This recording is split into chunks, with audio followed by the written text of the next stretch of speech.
Hey, hi everybody. Just waiting a couple minutes before we get started on this webinar today. Thank you all for joining. I can see people coming in now. Welcome. Welcome.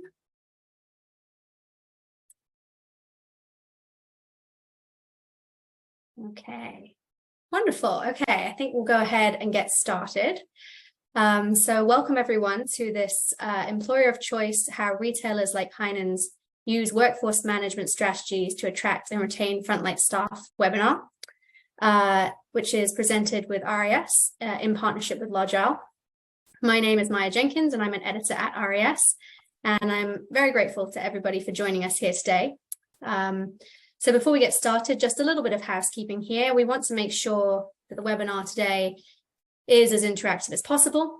So please do keep your questions coming throughout the webinar using our Q&A function there at the bottom, and also put any technical questions that you have about the webinar platform in that same area down there.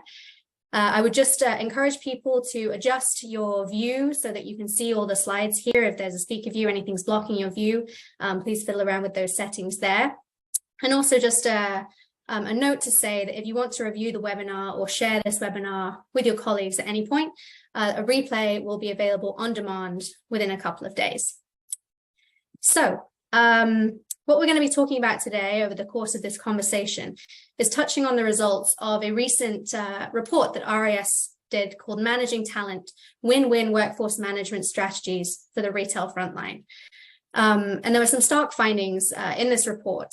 Some that may not be surprising, but still worth noting that almost half of frontline retail associates are considering leaving their jobs in the near future. And that's a finding by McKinsey.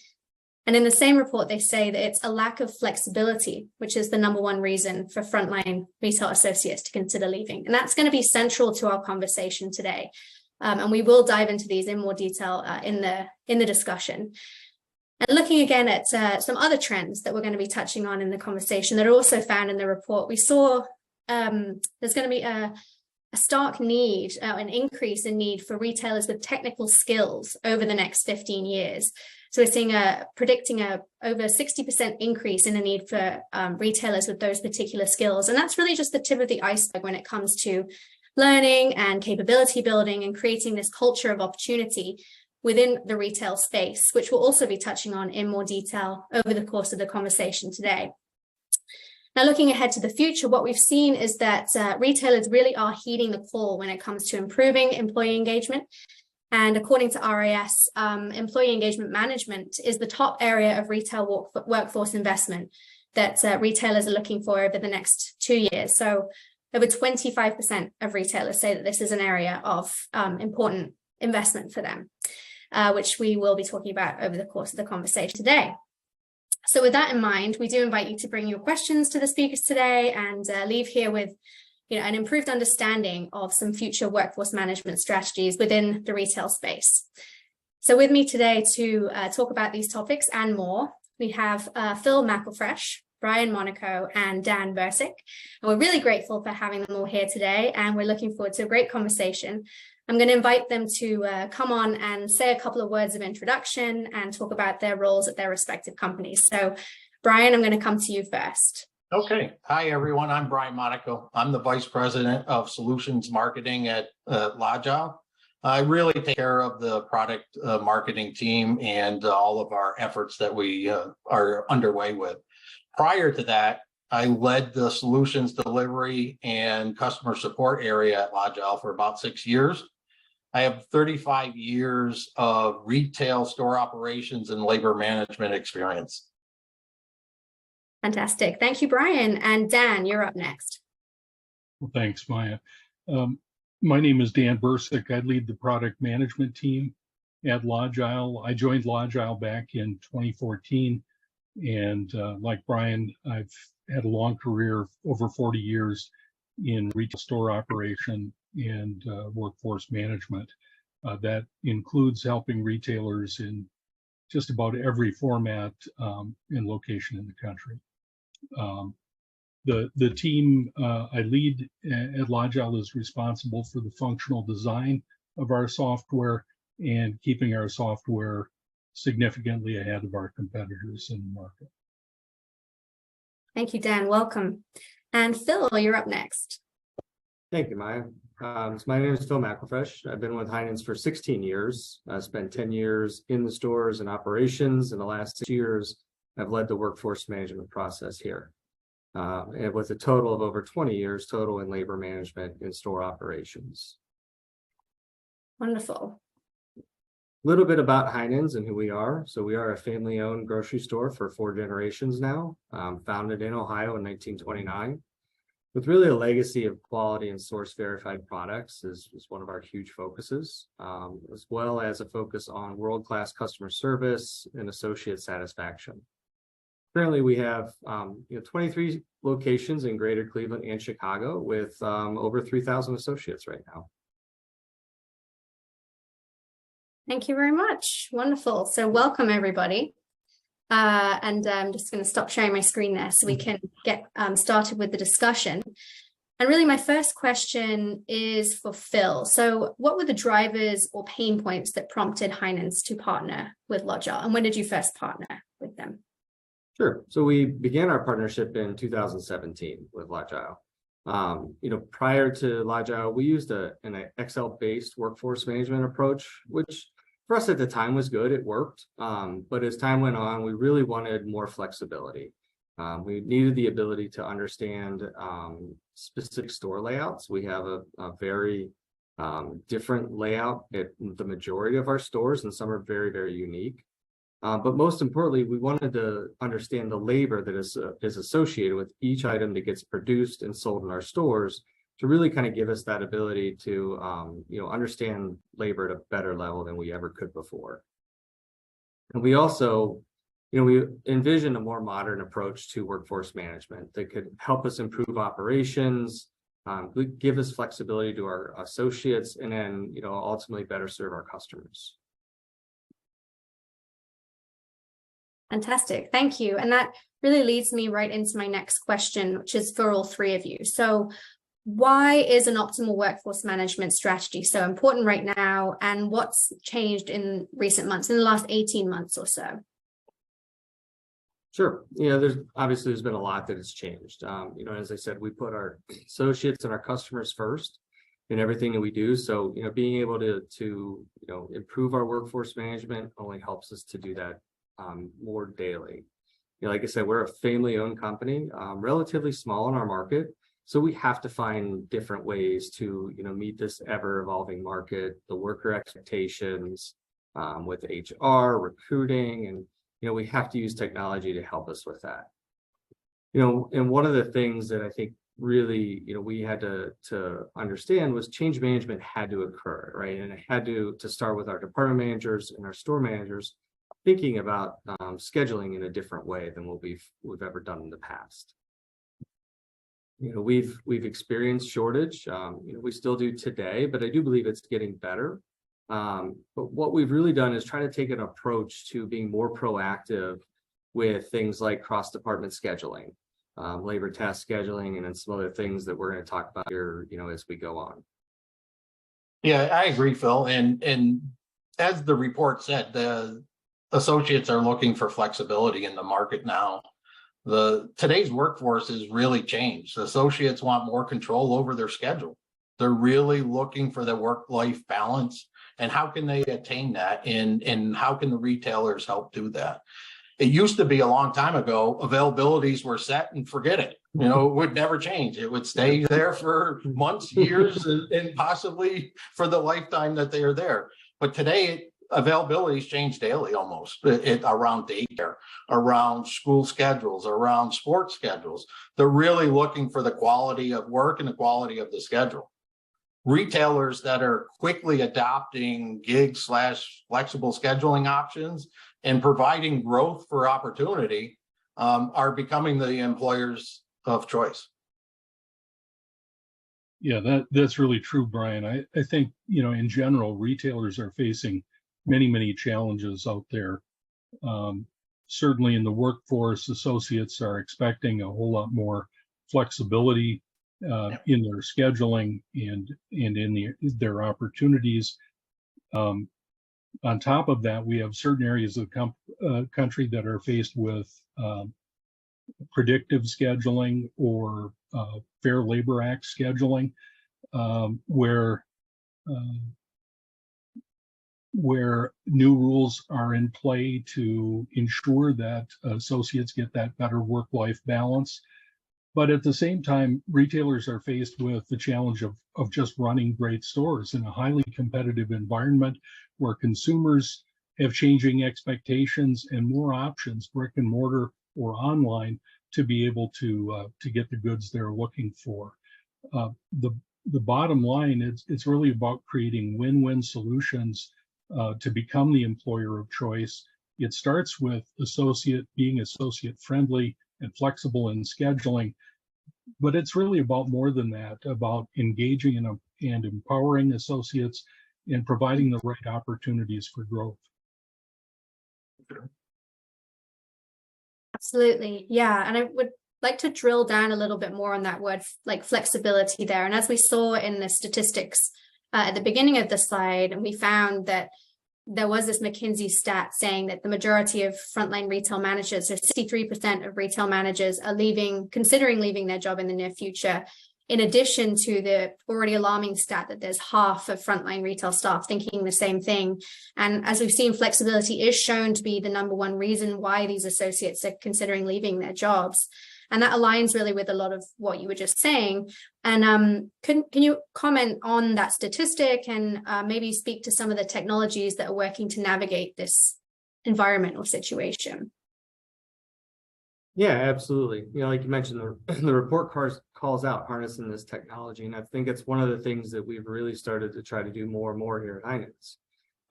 Implementing mobile employee self-service technology here recently has been a great thing for us. Our associates have just given us great feedback. It's something a couple of years ago we probably would have never thought of, right? And we wouldn't have used, but now that we have it up and running. It gives our associates the flexibility to request time off, right? At any time that they want. They can be sitting at home tonight and realize they need October 2nd off, and they can put it into the app. They don't have to worry about remembering to do it when they come back to work in 2 or 3 days. They have the ability to swap shifts with their peers that they can do at their own free will, and then bid on extra shifts, when available. Some of the other things I think that have been, big wins for us is, using this workforce management tool and getting to the level of labor task scheduling, which is very different than traditional type scheduling within a grocery store. Cross scheduling has really taken things to another level for us. Our associates have absolutely just really loved it. It breaks up their day. It gives them an opportunity to learn more around the store and other departments.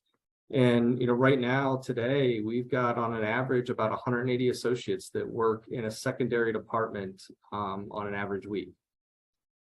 And again, like I mentioned, the feedback from them has been great. It gives them opportunities that they didn't have before, or they didn't know were available. Wonderful, wonderful. Brian, sorry. No, I was just going to say, what really used to require a lot of significant planning for us. And I think, you mentioned about, department managers and management looking to leave, but now, with this technology, we can take a lot of that work out of their hands, right? And we can let the system do the work for us, and then let our department managers focus on the other things that are really important for customer service, growing our associates. And it gives them a lot more flexibility as well. And we're really excited here to begin the concept of gig scheduling, which we think is just going to further augment, our ability to provide more flexibility, attracting, retaining our associates and our department managers.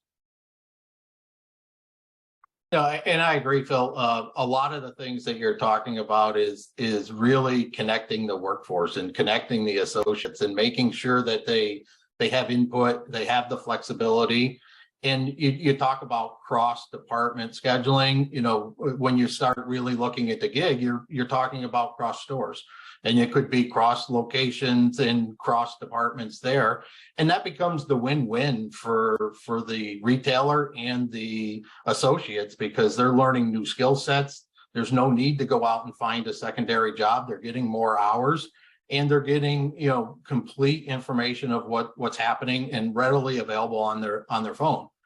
What's the challenges for some of the retailers is predictive scheduling, as Dan was talking about earlier, and that's actually providing schedules 2 to 3 weeks in advance.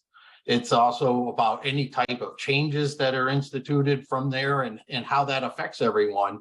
So forecasting now has to be top priority, and all has to be done within a system that can manage it and take it out of the manager's hands, give them more time on the floor with their associates and providing the service that, Heinen's and others are really striving for.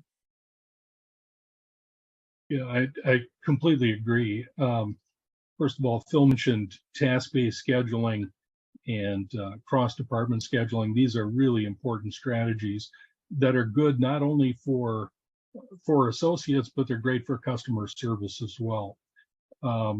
In gig scheduling, which both Brian and Phil mentioned, is an incredible opportunity that I think a number of retailers could benefit by.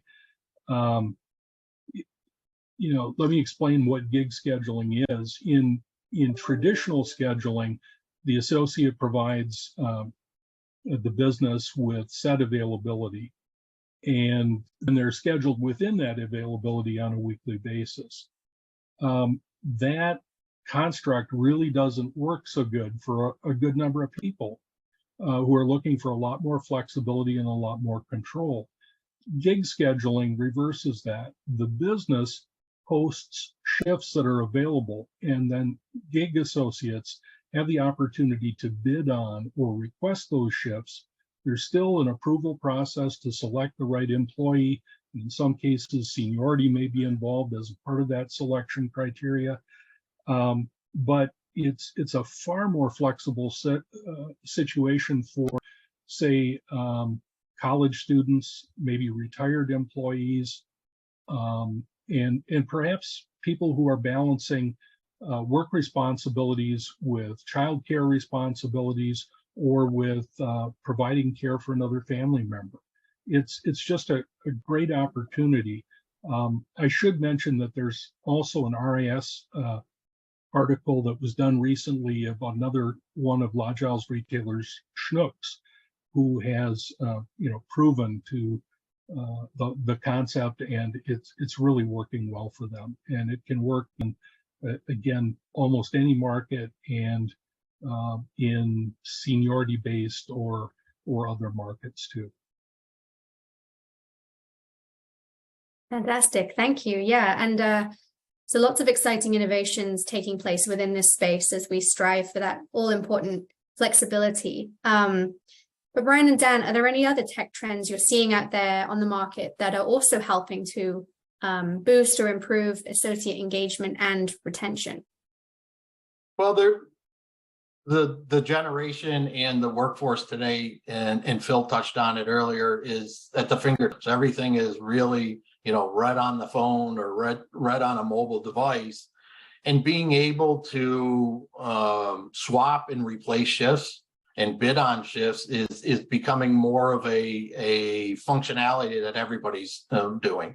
And Dan touched on there's still approval processes and stuff like that. But when a school schedule gets changed, I don't necessarily want to lose the money I'm going to make that week. I want to swap with somebody. And is there an opportunity in being able to take that and automate it basically within technology is part of that. Another piece that we're seeing is wearable and sensors and stuff like that that'll be able for not only for safety and sanitation purposes, but connecting the associates while they're there in the wearables and communicating for customer needs and stuff like that. Another area that's coming, and it'll be slow, but it's coming quicker than we think, is robotics. And how can robotics take some of the routine work out of the hands and do that so that they can focus on more customer service and really taking care of the customer as it comes in, Another area that's seeing, and again, it's all part of technology, is being able to have staffing augmentation. Where there's companies out there that can go right into the gig style scheduling and take care of all of the stocking for you, or be able to take care of all the cleaning, and then the staff that you do have again focuses on the customer side. So there's a lot of that's part of it. Predictive scheduling, and again, we're going to touch on that again with the rules and regulations. We touched about the flexibility for the associates. The rules and regulations of that for the retailers is massive when it's, how there's a schedule change when there's 3 weeks out, and then tracking all that, making sure you have all the logs, making sure that you're meeting all the laws requirements, and they're changing by not state anymore, but now it's down to counties, and the counties are really doing all of this in the better benefit for the associates. But behind the scenes, there has to be a system that's taking all that in and really protecting the retailers at the same time. And then one of the other big ones in the market right now is day pay. So with that takes gig style scheduling, Uber style scheduling, whatever you want to talk about in the workforce today, in paying the associates daily.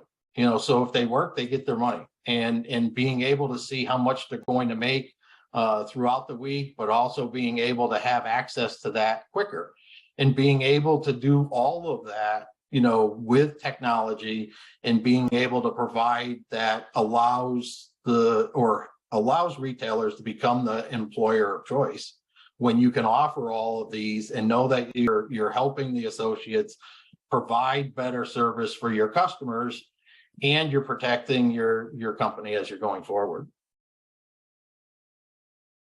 All great points, Brian. At a time when retailers are faced with less experienced managers and in many cases less experienced associates, the upside is that many of the new associates are much more digitally savvy. They're looking for opportunities for engagement and to use technology to be more productive in their roles, and to help the business grow through that. I'd only add that almost everyone's heard about AI. Well, AI is something that we've been using at Logile for quite some time now. It's been instrumental in our ability to create more accurate forecasts and to be able to do the kind of flexible scheduling that we've been talking about. That's really been key to minimizing the adjustments that have to be made, enabling the system to take the workload of building that schedule off the backs of managers, in enabling them to have a little less stress and to focus on the things that only they can do. Where AI is going to take us, I think, is a big open question right now. I know we're using it on a number of fronts, and I think you're going to be seeing more and more of that as the years unfold. Wonderful. Yeah, it's definitely an exciting time for this space when we look at how technology is going to marry with just giving a better work-life balance for retail associates and serving the needs of the business. And just changing tack a little here, the report discusses, and we saw earlier in some of those statistics, how learning opportunities and capability building are going to be key to attracting and retaining staff. And Phil, you touched on this a little earlier when you were talking about cross-scheduling. But could you speak a little more broadly about how you create a culture of learning and opportunity in Heinen's? Yeah, absolutely. So as I mentioned, we're really trying to make a focus, with our store teams to be more proactive and talk to our associates about these opportunities. I think in the old way, right, we would just wait for associates to come up and ask, and hey, I'm looking for more hours, or hey, produce really interests me. I would like to go over there and learn some more. We've kind of turned that and said, hey, we want our store management teams to be proactive, and let's go out and talk to our associates about that, right? Because not everybody is that open to come up and have that conversation as an associate first. So we want them to sit down and have one-on-ones with our associates in every department, talking about the different opportunities, not only just within their store, but within Heinen's in general, right? Looking for opportunities for career development and career paths. And we think this strategy is really going to help us. And we've already seen that, right? In having now 180 associates on average that are working in secondary departments. We believe that's really going to help us to continue to grow this and utilize it even more. For example, we had one of our grocery managers who recently sat down with every one of his associates. Said, "Hey, Brian, I know you work in grocery, but what are some other areas that you think you might be interested in learning?" And as he kind of built this matrix out of all of this associate information, now he could take that and start to build a training plan with it as well. Right. And kind of through that process, he found out that one of the wine associates also had a wellness degree, which he didn't know at that point. Right. So it gave the opportunity now to have that associate work in wellness and, provide their expertise over there as well. So it's really been a huge win from that perspective of getting out in front of it, right, and talking to our team. And then additionally, on top of that, a few years ago, what we did separate from Logile is we've implemented an e-learning platform, which really can be tailored to each associate based on their path within Heinen's. So it kind of starts out in their home department, right, whatever they're working, and it's really intended for some quick, short bursts of information around their department. And it may be customer service, it may be something technical within their department, but then as they learn other areas of the store, we can add that to their learning path. And it just helps enhance the on-the-job training and everything else that they get while they're in here in the building. And we could also use it for a platform for company messaging as well as individual store messages as well. Fantastic, thank you. So really tapping into capabilities that you may not know exist within your current staff, but also capability building and investing in your staff to really create that culture of learning. And as we look at retention, Phil, this is another question for you here. What are some additional workforce management strategies and capabilities that retailers can leverage to combat things like labor shortage issues, improving department coverage, even as they're seeking to attract and retain talent? Sure. As I mentioned before, labor task scheduling, very different than the traditional type scheduling. As we started it, it was a big challenge, a big change, a lot of conversation, a lot of change management. But one of the things that we've really seen by using that and priority availability within the system is that it really helps us bring to light these areas of where we have opportunities, right? Like we can really say, okay, we need deli stocking during this time, we need produce stocking during this time, or whatever it may be. And as we've gotten better with it and gotten more acclimated, right, we can use the system at a labor task level to identify, hey, we've got a need in the deli from 11 to 3 on a daily basis to stock. Now, ideally, if we've got one of those associates that I've mentioned about being cross-scheduled, the system now can take that associate and automatically just schedule them right in the deli to do that work. Takes away from the manual intervention of the department managers writing the schedules, going back and forth, having to have a conversation. Just makes life a lot easier from that perspective, right? But on the other hand, if we don't have that associate right now that is trained to do that deli stocking, it gives us a quicker base to start with, right? Now we can take that information and says, hey, we need deli stocking every day from 11 to 3. Oh, great. I've got this list of associates over here that's interested in learning the deli. Let me start this training path and let me start down that road. So we can, take care of, our need in terms of labor, and we can help our customers as well. And I think the ability to use these two together, these pieces together, is what's really helped us to, improve our operational efficiency. We see it streamlines the store execution process, and ultimately, it improves our customers' experience as well.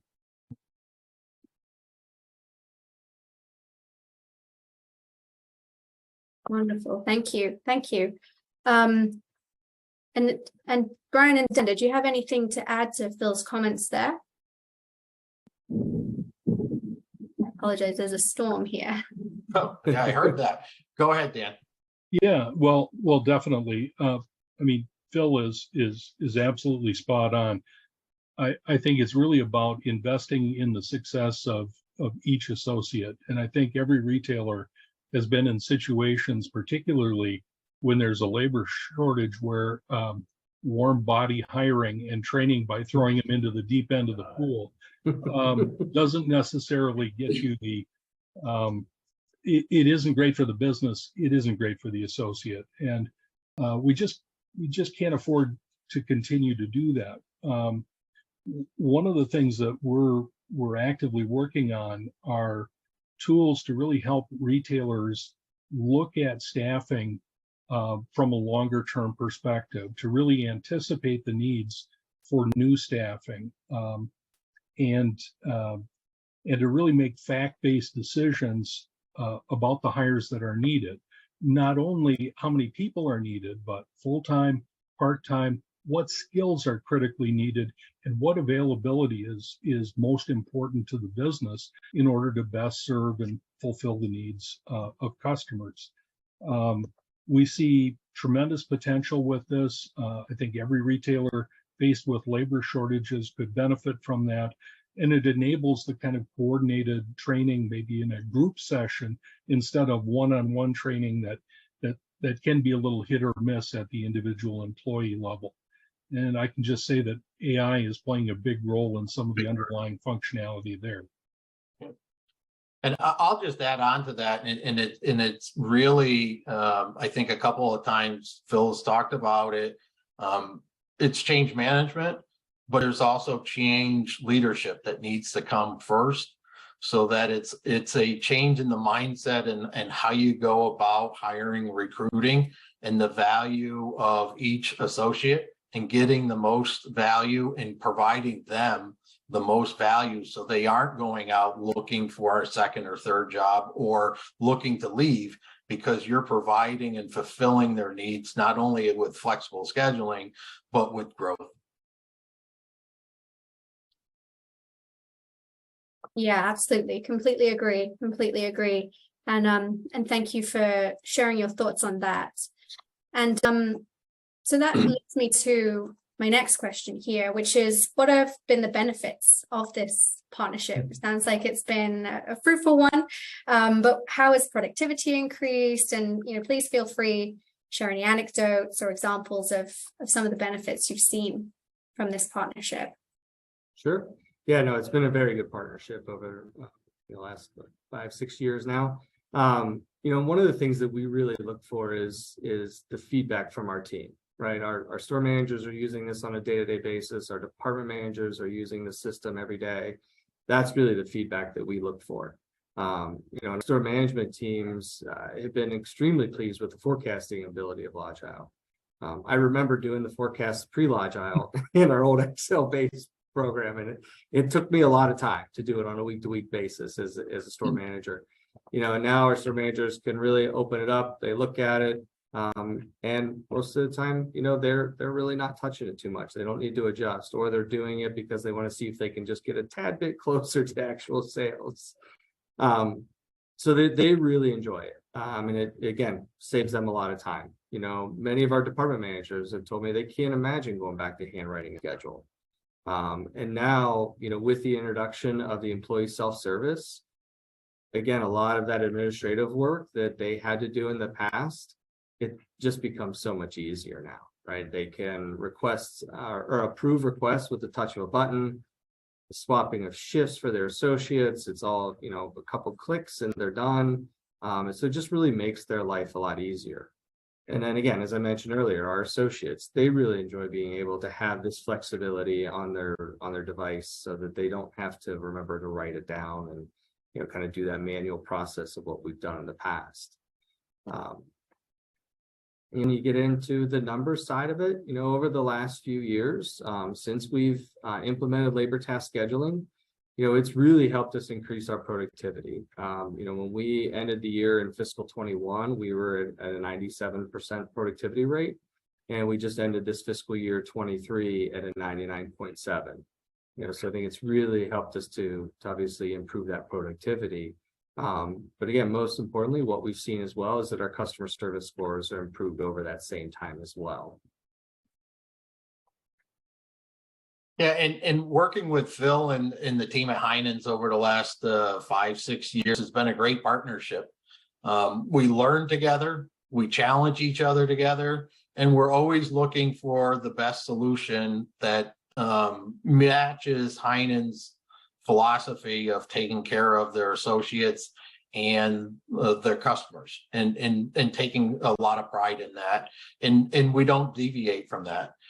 Phil and his team have come up with a repeatable approach where it takes technology and change management to allow the staff or his associates buy-in, and makes the change throughout the entire journey, and where we started. And now to think about gig scheduling wasn't even on the roadmap 5 years ago. And Phil was like, no way. And now it is. And all of those efforts along the line have been a great partnership. Yeah, I certainly agree, Brian. At Logile, we work hard to create smart tools, but it takes a great leader and a great retailer to apply those tools effectively, to put those smart systems to work, to leverage their opportunities, and to become an employer of choice in their market.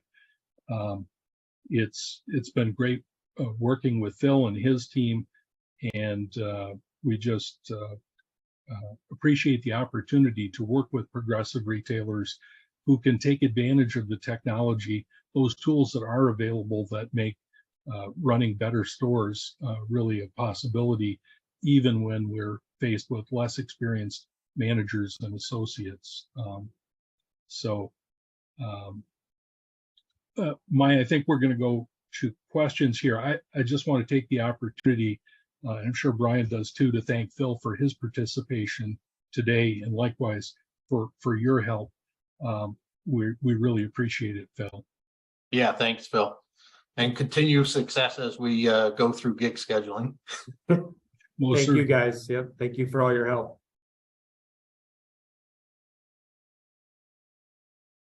All right, wonderful. Yes, thank you. As you said, we're going to move to our Q&A now. So here's just a little slide saying thank you. And Brian and Dan, Maya, if I may, yes, please, the folks listening in here, on the screen you have our contact information. Please don't hesitate to reach out to any of us if we can be of assistance to you. Fantastic. Thank you. All right. So with that, we will move to our Q&A portion here.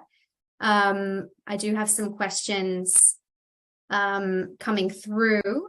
So my first question here would be for Phil. So what are some tips or best practices for retailers starting out from day zero on their journey to optimize workforce management strategies and attract and retain retail associates?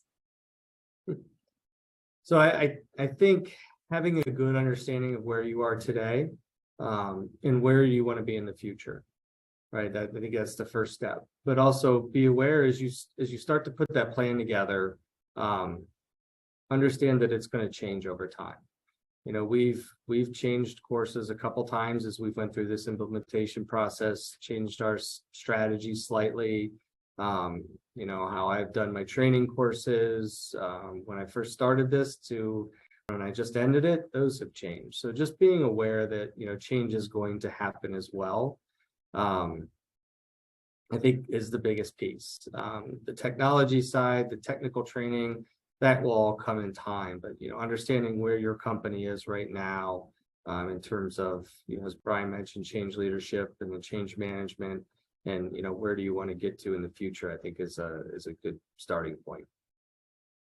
Yeah, and I would say, map out, as Phil said, where you are today, find some quick wins along your path as you're going through your journey. But you're also looking for more than a vendor. You're looking for a partner that's going to be there with you through the journey, challenges, and adapts to all those changes that Phil's talking about, and being able to have a partnership versus just a vendor that's going to say, oh, well, this is what you want to do. Okay. But now it's really a journey, and being able to have that partnership along the entire journey, it makes it a little bit easier, but it also is, you got to start, and those quick wins will get you started. And now is the time to start. You're going to lose ground if you don't, because everybody else is. Yeah, that's absolutely true. The imperative to get started is really the key here. And once you do, the wins that Brian is describing, that can fuel and fund additional steps forward. And from where you are now, you may not see all the opportunities that are really available to you, but as you move through that journey, more and more opportunities become visible and actionable. Fantastic, thank you. And we do have another question here that is regarding forecasting. So someone has asked, you mentioned forecasting.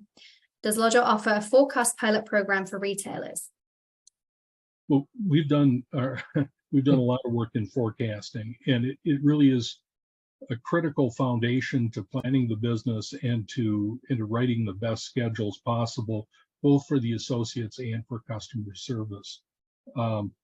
If you don't have a great forecaster, it's time to get one, particularly one that can take into account not just basic events, but can look at weather, at price and promotions, all the things that are really affecting your business. And to make it easier for retailers to consider Logile's forecasting system, we do have on our website the ability to set up some sample data to run it through, and you'll see the results. Even with minimal information, I think you're going to see an improvement on what's possible, and we'd love to work with you on that.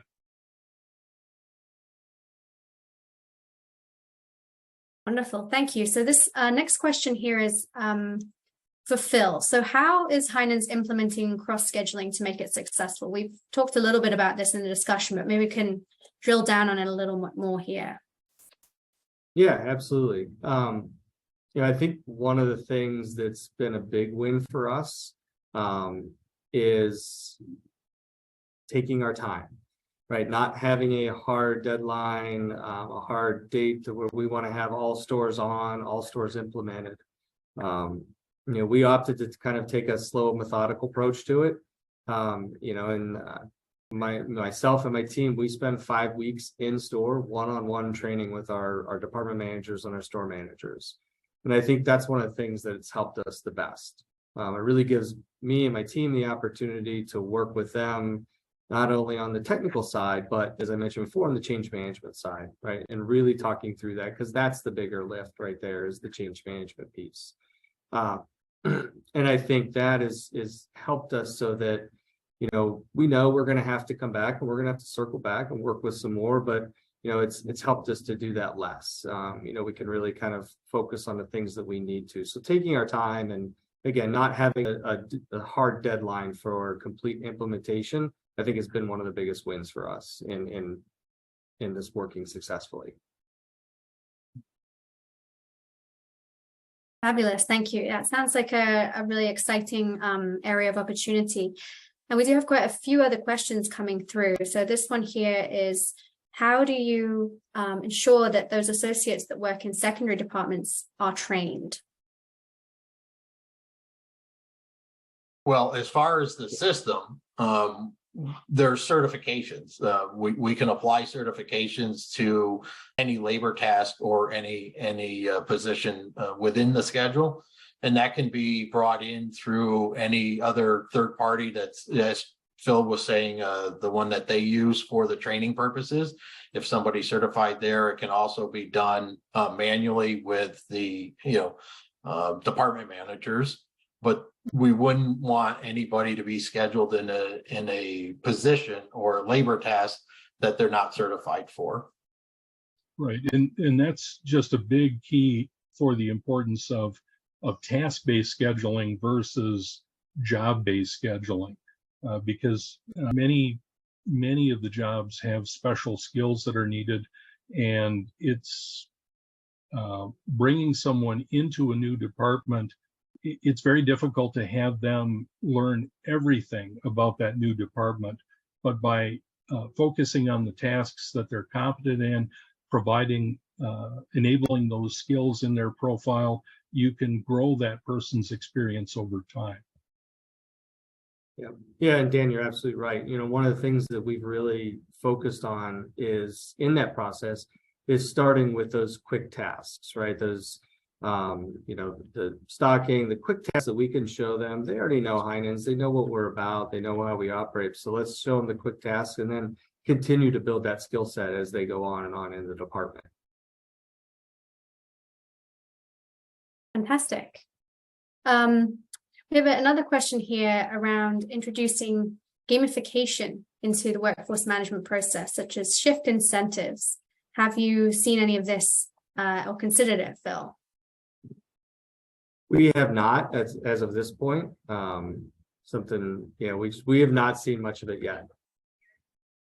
I could say some of our retailers are doing that, and they're looking at it for a couple of things. One, associate availability and being able to provide stopgaps for shortages of timeframes, as Phil was talking about, from 12 to 4, and maybe incentivizing those shifts a little bit different.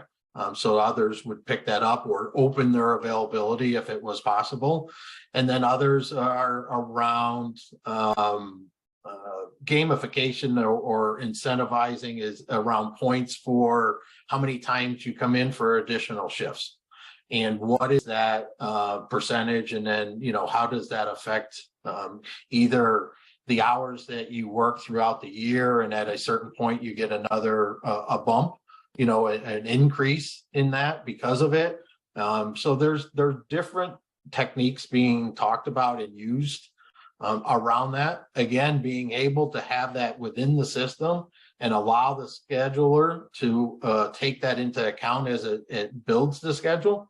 Then it also takes out any type of sweethearting or special scheduling based off of the managers. It's based off of the program and what's been designed there.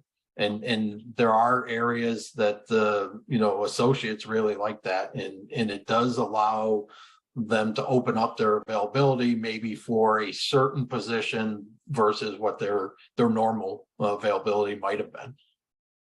Yeah, there are always situations that come up that create last minute needs where managers have to ask, can someone fill this shift? Never underestimate the power of just thanking associates for their flexibility and for helping the business and letting them know how much that work is appreciated.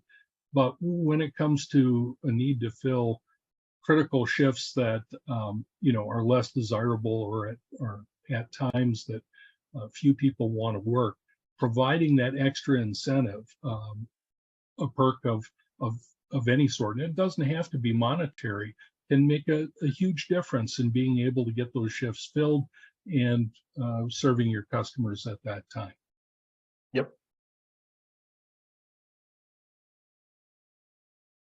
Wonderful. Thank you so much. And we do have quite a few questions still coming through. But I think maybe a nice way to wrap up and end would be with this question here, which is, what do the experts on the panel say to retailers who are not yet ready for a new big initiative? Maybe some words of advice to leave us with today as we wrap things up. I'll come to you first, Phil. So for those that are not ready, I think it's just understanding where do you want to be in the future, really looking at where you're at today. What are the things that, you want to work towards in the future, as I think Brian said earlier, right? Finding those small wins, right? Finding those areas that you want to improve on and finding that small win. And then you just continue to build on it, right? And then as Brian said, 5 years ago, we never thought about, employee self-service or gig scheduling, and look where we're at today. So I think that's a big starting point. I'll say it again. I think getting started, finding the low-hanging fruit and picking it and making it a team or company event that includes everybody, be inclusive and informing everyone. And the other one is you can't be afraid to get started, and you will make some mistakes along the line, but everybody's making them or made them. And think about what happened over the last 3 years of COVID and how much advanced quickly. You really need to be thinking about not today and not tomorrow, but in 3 years. And how do you find the right partner to help you along that journey? The challenges that retailers face these days are not going to go away. And I think that the trends you're seeing and the challenges around staffing are only going to accelerate. For someone who doesn't feel they're ready, I think you want to look at the standpoint, from the standpoint that, first of all, you can get ready. And not everything that can give you wins is a big IT project. I know that scares a lot of people, but we've got an operations excellence group that can help with best practices, with 5S workplace organization, with the kinds of things that are really quick wins that then build toward being able to put the right smart systems in place that can give you a competitive advantage for the future and better serve both your customers and your associates and the business as well. Great words to leave us with. Yes, it seems like the journey is moving quickly, the transformational journey, but there's lots of exciting areas of opportunity along the way if we're willing to invest in getting started, being proactive, and taking charge and making change where it's needed. So I just would like to say a huge thank you again to our panelists today, and especially to Phil for joining us from Heinen. We really appreciate you taking the time to share your experience with us. Please check out the RIS Workforce Report as well to get more insights on some of the things we were discussing today. And as mentioned, reach out to any of our panelists if you'd like to learn more about things we've been talking about today. We will be sending a follow-up email with some resources, including the on-demand video of this recording today. It will be available in a couple of days. And we just would like to say a huge thank you again to our speakers and to our sponsor today, which is Logile, and wishing you all a wonderful rest of your day. Thanks, everybody. All right. Thanks, everyone. Thank you. Thank you.